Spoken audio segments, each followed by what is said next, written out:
Have you ever felt it?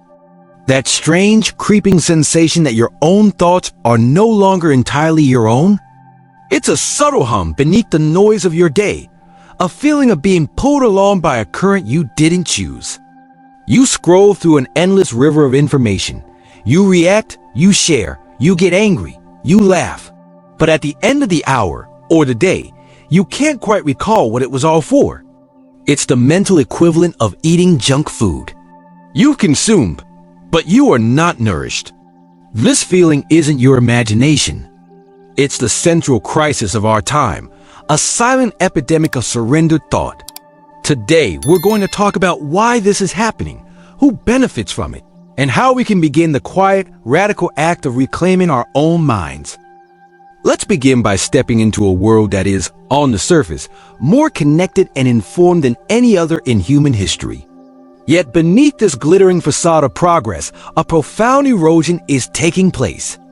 We live in a digital blizzard, a perpetual storm of noise, speed, and endless streams of content that are relentlessly dulling the sharp edge of human reason.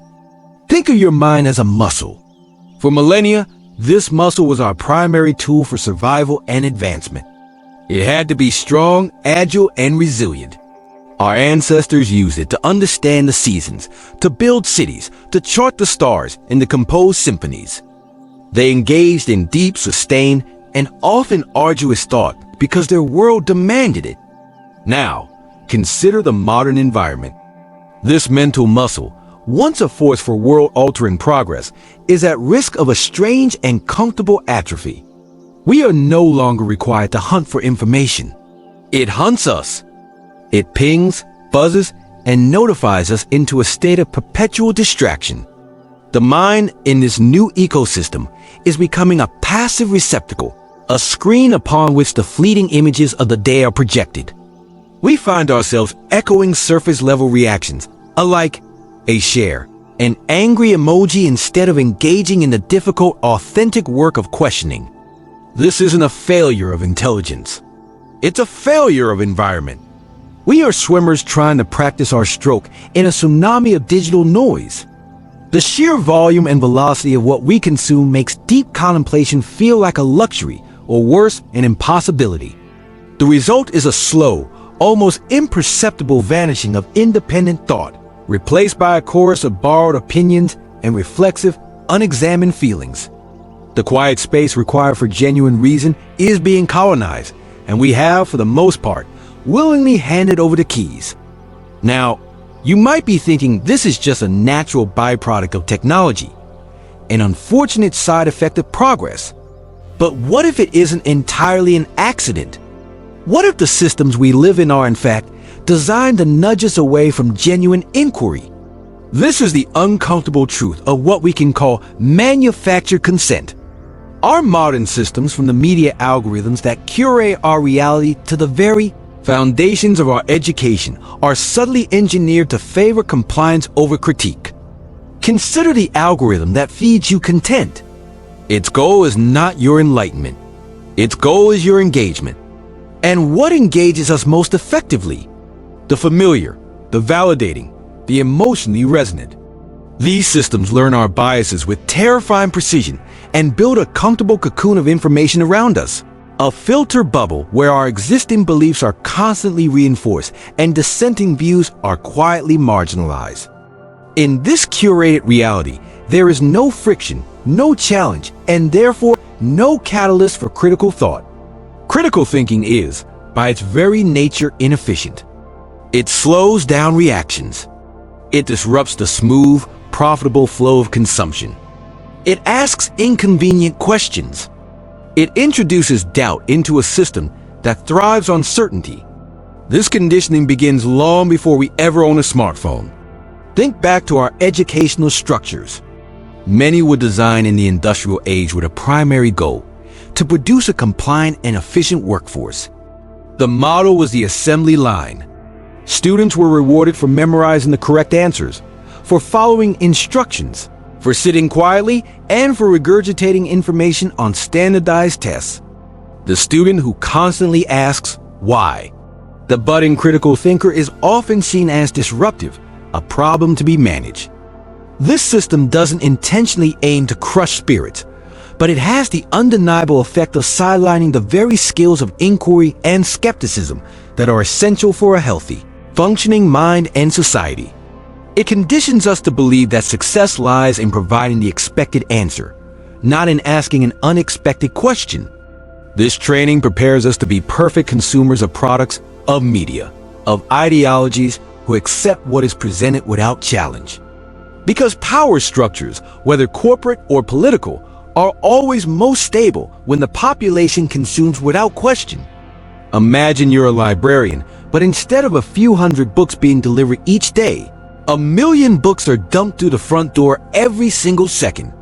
You can't possibly read them, catalog them, or even make sense of the pile.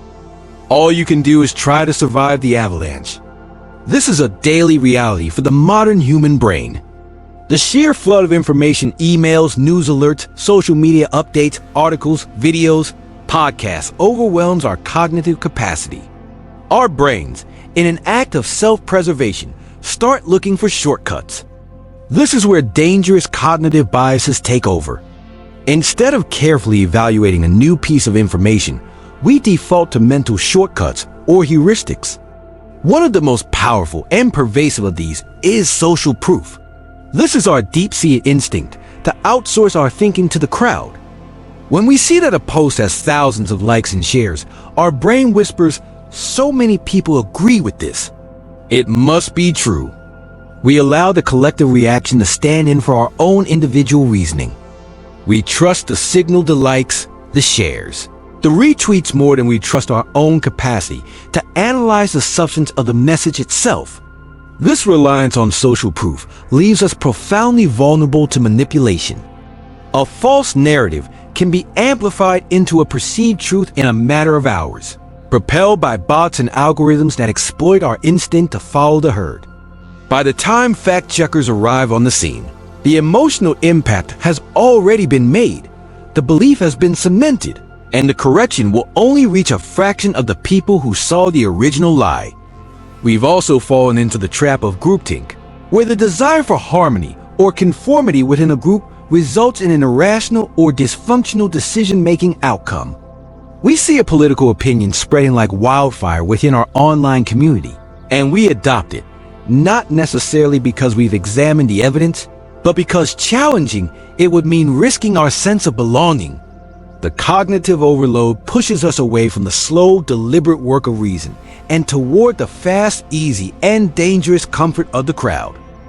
There's a fundamental shift happening in the very wiring of our brains. This isn't hyperbole. It's a concept known as neuroplasticity. Our brains are not fixed organs.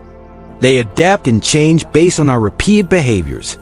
For centuries, the primary mode of deep information transfer was the written word, particularly in the form of books. The act of reading a book is a form of cognitive training. It requires sustained, linear, and deep attention. You must follow a complex argument or narrative, hold multiple ideas in your mind at once, and build a rich mental picture over hours of uninterrupted focus. This practice builds the neural pathways for patience, analysis, and comprehension. Now, contrast that with our dominant digital habits. We have become skimmers and scrollers. We hop from headline to hyperlink, from meme to video clip, our attention constantly darting from one stimulus to the next. We are training our brains to crave novelty and to reject depth. We are rewarding short, rapid bursts of attention and punishing long, reflective engagement. The internet, in its current form, is a system of interruption. Even when you are trying to read a single article, you are assaulted by pop-up ads, autoplay videos, and a dozen other tabs calling for your attention. This isn't just about a loss of personal productivity. It represents the collapse of the very foundation of genuine understanding. Complex societal problems, climate change, economic inequality, geopolitical conflict cannot be understood by skimming headlines. They require the ability to engage with nuance, to follow intricate arguments, and to hold contradictory ideas and tension. But the skimming brain is ill-equipped for this task.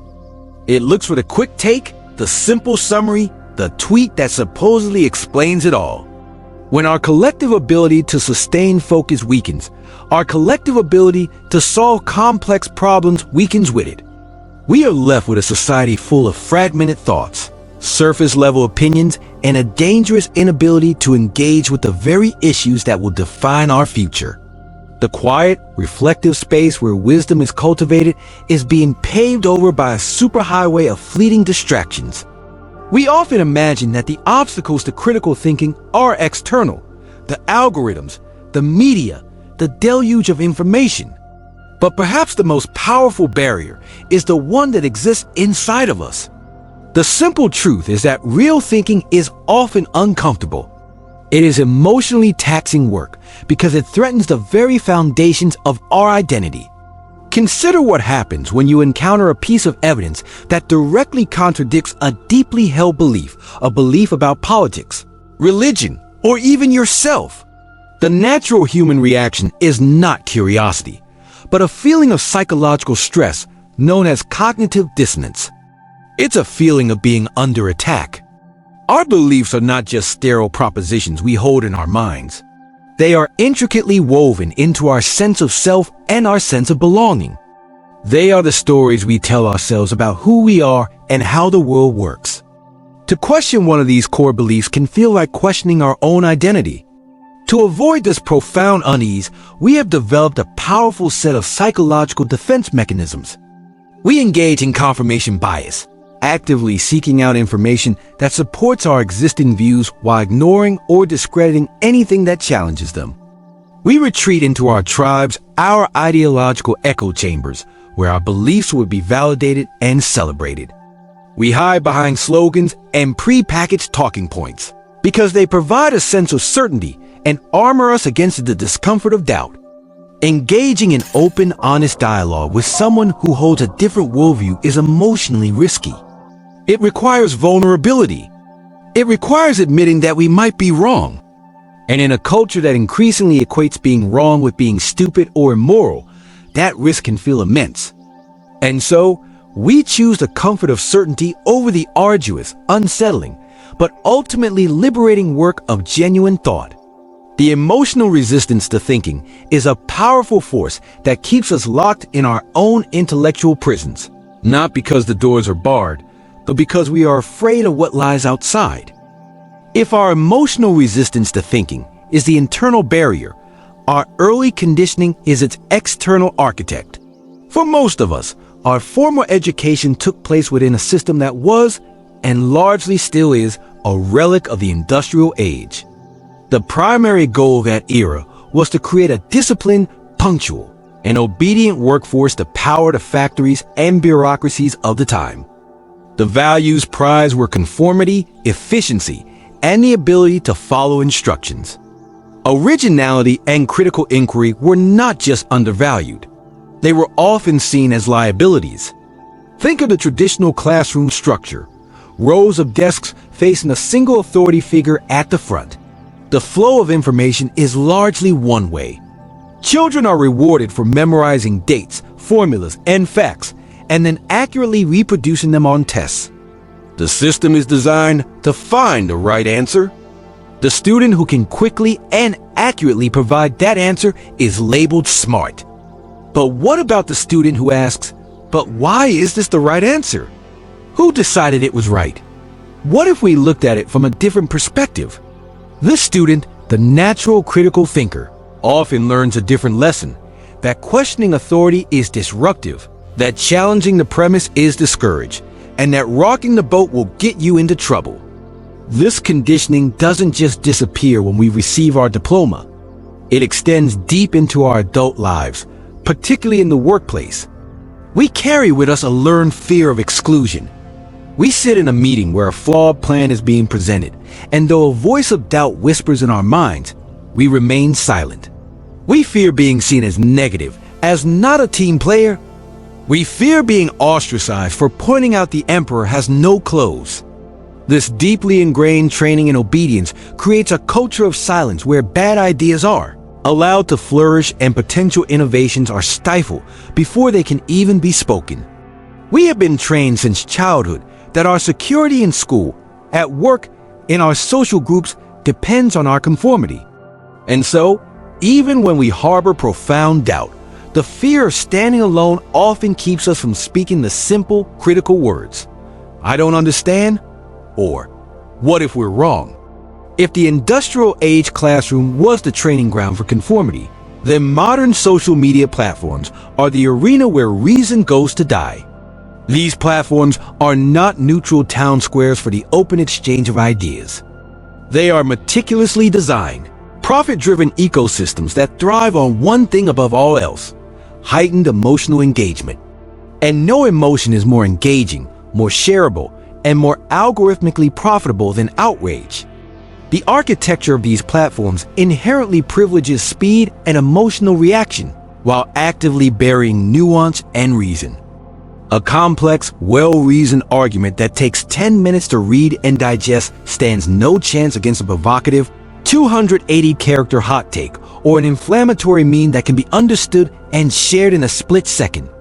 The algorithms, which are not human and have no concept of truth or wisdom, learn to promote the content that generates the most clicks, comments, and shares. This inevitably creates a feedback loop where the most divisive, polarizing, and conflict-driven content rises to the top, while thoughtful, unifying, and complex perspectives are buried. This system turns public discourse into a perverse form of spectacle. It's not about convincing or understanding. It's about performing for your tribe and dunking on the opposition. It's about generating applause in the form of likes and retweets. In this arena, attention, not truth, is the ultimate currency. We become actors in a vast, ongoing drama of performative outrage, rewarded by the algorithm for playing our part. This constant exposure to conflict and confirmation of our own biases has a corrosive effect. It erodes our empathy for those who think differently, recasting them as not just mistaken, but as morally deficient enemies. It flattens the rich, complex tapestry of human experience into a binary struggle of good versus evil, us versus them.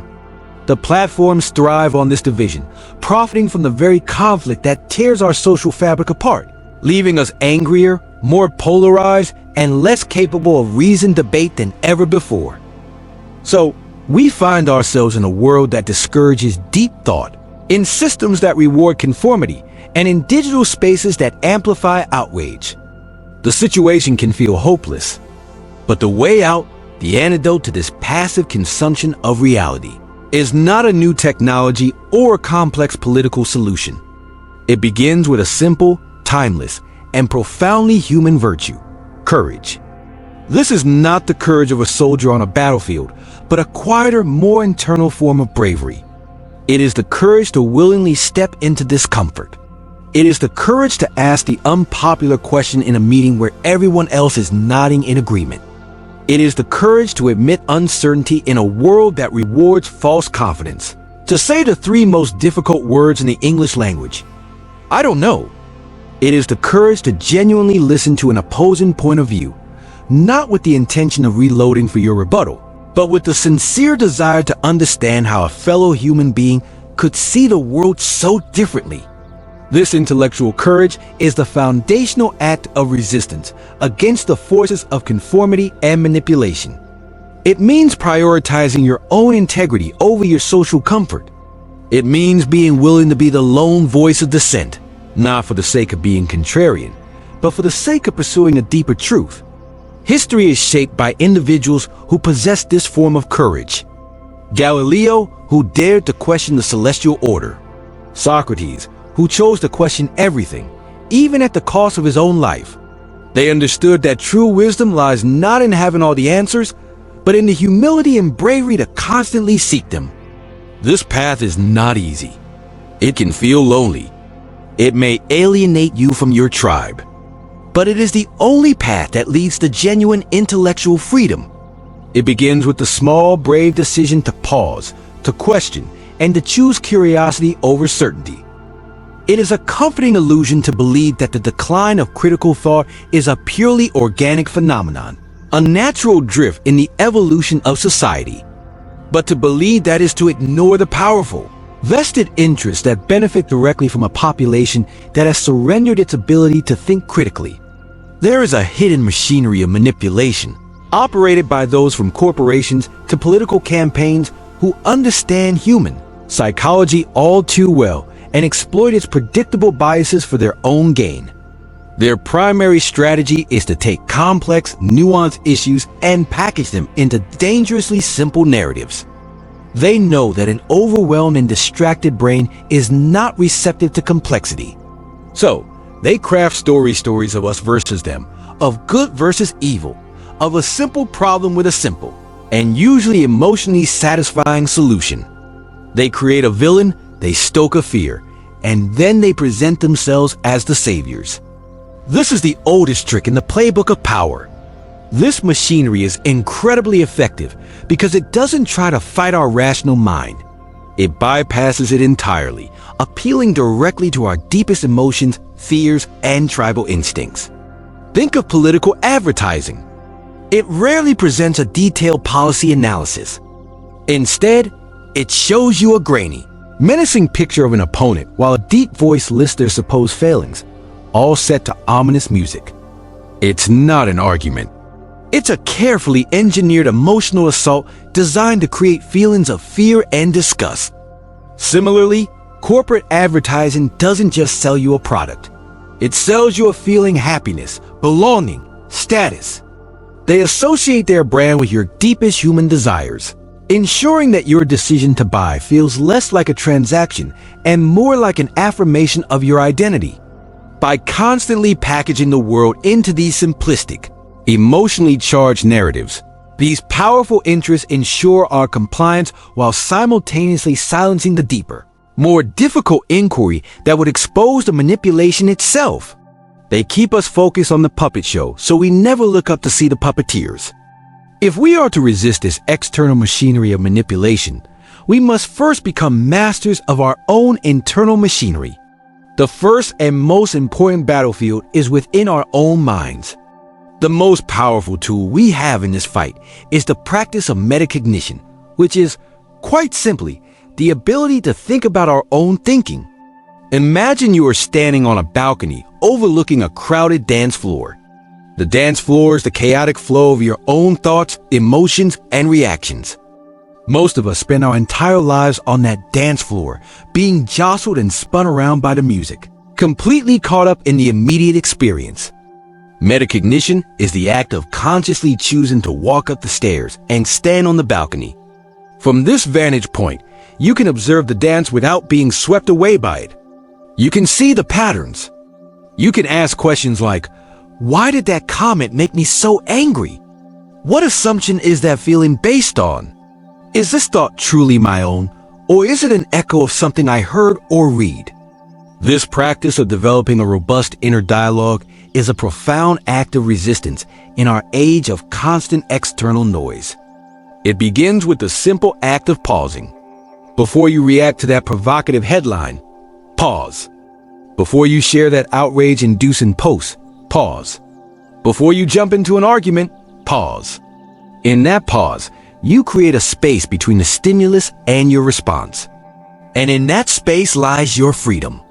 It's in that quiet moment that you can examine your own assumptions, question your initial emotional reaction, and consciously choose a more deliberate reasoned response. It's where you can learn to hold two opposing ideas in tension without immediately needing to resolve them, a hallmark of a truly sophisticated mind. This internal reflection is not a passive activity. It is the fundamental process through which we regain our independence of thought, transforming ourselves from reactive puppets into conscious, self-aware actors. This reclamation of the mind, this commitment to metacognition, is not a one-time decision or a quick fix.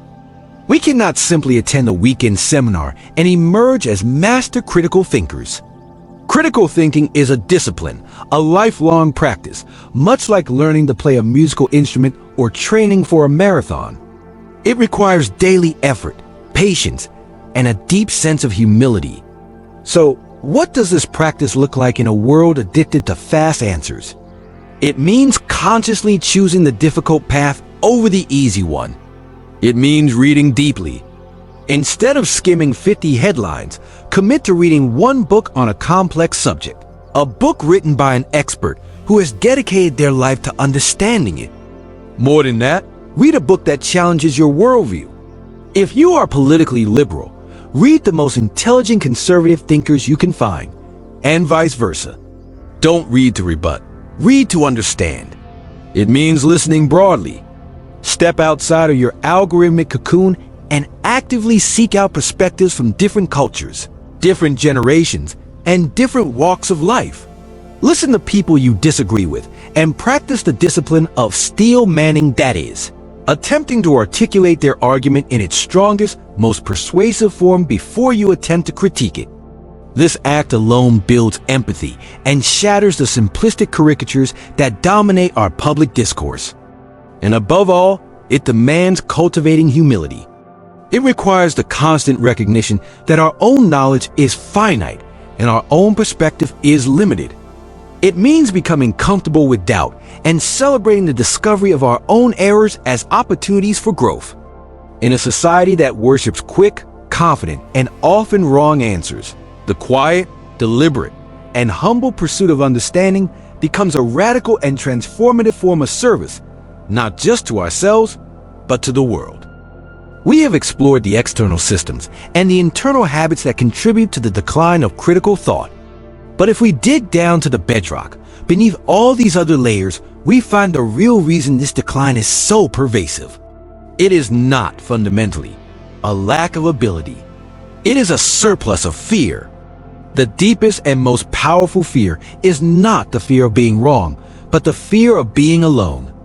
As human beings, we are fundamentally social creatures. Our survival and our sense of well-being are inextricably linked to our feeling of belonging to a tribe. Our beliefs are the uniform of that tribe. They signal who we are and whose side we are on. To seriously question one of the core beliefs of our tribe, whether it's a religious, political, or cultural belief, feels like an act of betrayal. It threatens to sever the very connections that give our lives meaning and security. This is why people so often confuse who they are with what they believe. An attack on their belief is perceived as an attack on their personhood. This fusion of identity and belief is the ultimate prison for the mind. When you believe that you are your opinions, you cannot possibly examine those opinions with any degree of objectivity. To find a flaw in your belief would be to find a flaw in yourself.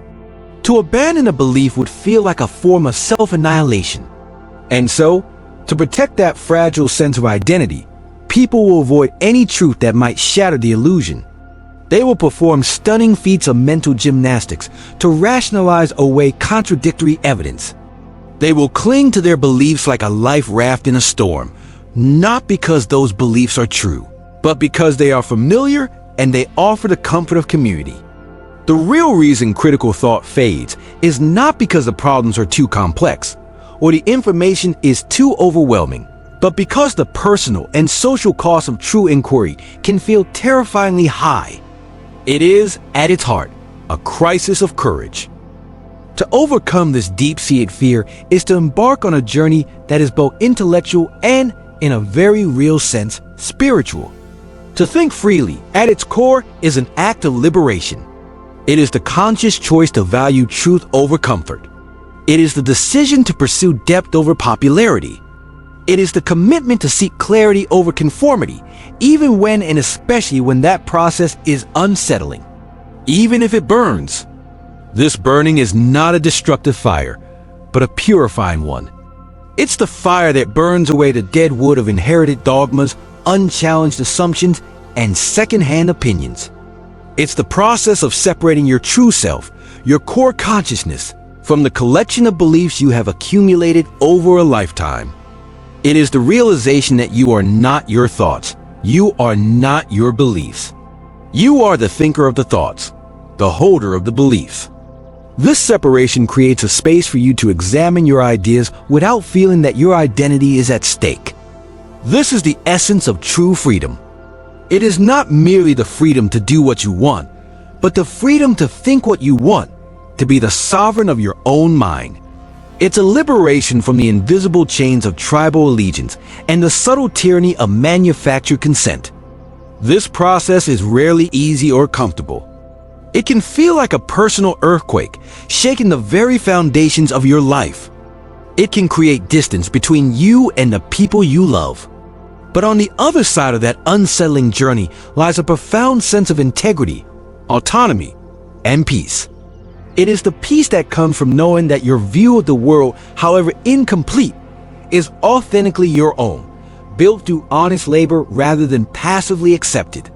This act of personal liberation, this awakening of the individual mind, is not a selfish pursuit that ends with the self.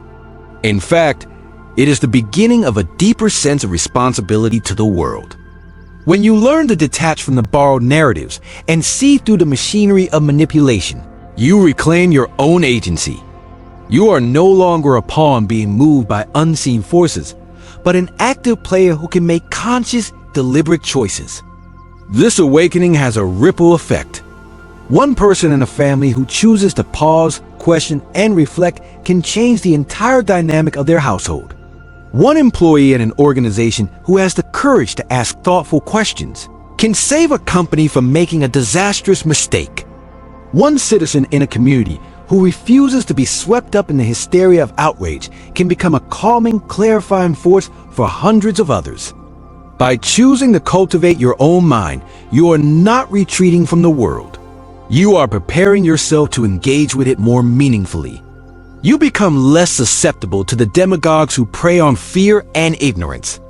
You become more capable of having constructive conversations with people who hold different perspectives.